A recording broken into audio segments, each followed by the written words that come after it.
បាទសួស្តីបងប្អូនថ្ងៃនេះថ្ងៃទី20ខែ1 2026នេះចំណី150គីឡូណាបងប្អូនណាយើងផ្ញើឲ្យសិស្សគាត់នៅខាងបាត់ដំបងគាត់យក50ឈុតតែឥឡូវយើងផ្ញើចំណីគាត់មុនស្អែកឡើងបានយើងផ្ញើកធុងកញ្ច្រែងមេពូជហើយនឹងសម្ភារៈនៃការចិញ្ចឹមដួងណាចំនួន50ឈុតនៅថ្ងៃស្អែកនឹងខ្ញុំផ្ញើបន្តទៀតណាបងប្អូនណា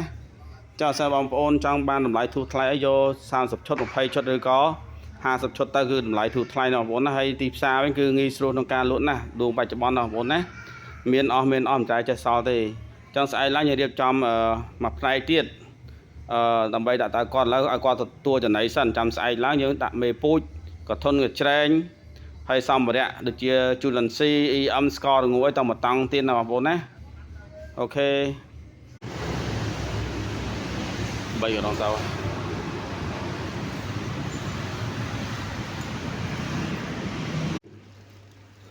បាទសួស្តីបងប្អូនថ្ងៃនេះថ្ងៃទី22ខែ1 2026ណាបងប្អូនណាឥឡូវយើងដាក់សម្រាប់ហើយសម្រាប់50ឈុតណាបងប្អូនណាមួយថ្ងៃមុនថ្ងៃទី20យើងដាក់ចំណី150គីឡូឥឡូវយើងដាក់នេះមេពូជសរុបហ្នឹងគឺ270ឈុត270គូណាបងប្អូនណាសម្រាប់50ឈុតយើងថែគាត់20គូនេះបងប្អូនមានកញ្ច្រែងមានអីទៅទាំងអស់ហើយសាច់ក៏ចេញដែរបងប្អូន2គីឡូ2គីឡូនិង1គីឡូ5គីឡូជំនឹងណាបងប្អូនណា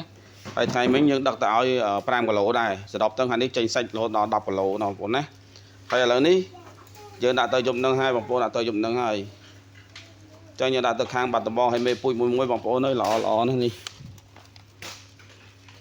គឺសុខភាពល្អបងប្អូនមេពូជថ្មីយើងដាក់ទៅណាបងប្អូនណាយើងដាក់សបកដូងច្រើនចឹងដើម្បីការពារណាបងប្អូនការពារការហប់ថប់ថប់អីអញ្ចឹងកើតជាអុកស៊ីសែនដដែលអញ្ចឹងមិនបារម្ភទេយើងមានបែបផ្សត់ចោលយូរឆ្នាំហើយនោះសិតតាសាច់ហើយនេះគឺទីយើងរៀបចំមកស្អាតបងប្អូនអញ្ចឹងបងប្អូនចាប់អារម្មណ៍ក្នុងការចិញ្ចឹមដួងឲ្យតាក់ទងខ្ញុំបងប្អូនមិនថា10ឈុត20ឈុត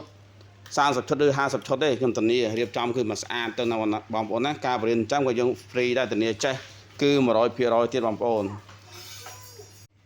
បាទបងប្អូននេះថ្ងៃនេះថ្ងៃទី22ហើយខែ1 2026ហើយថ្ងៃទី20យើងចែកដាក់ចំណី150គីឡូទៅឲ្យខាងបងបាត់ដំបងហើយគាត់យក50ឈុតណាបងប្អូនណាចឹងនេះ3នេះគឺ50ឈុតដែលខ្ញុំបង្ហាញបងប្អូនមុនហ្នឹងហើយនេះមិញខ្ញុំយកឈុតថែមនុស្សសាច់ហើយនេះសម្បកដងនេះគឺយើងកាប់ឲ្យគាត់ស្អាតអស់ទៅដល់គាត់ទៅរៀបយកហ្មងណាបងប្អូនណាមួយបេនេះច្រើនបងប្អូនតិចជាង70គីឡូទេហើយនេះយើងរៀបចំដាក់វិរៈបុណ្យឋានតលើតែម្ដងណាបងប្អូនណាអូខេដាក់ចេញតើបងប្អូនអើយនេះ50ឈុតណាបងប្អូនណាតម្លៃពិសេស50ឈុត20ឈុត30ឈុតអីមានតម្លៃពិសេសណាបងប្អូនណា10ឈុតក៏មានតម្លៃពិសេសដែរបងប្អូនដាក់ទៅហើយវិរៈបុណ្យឋាន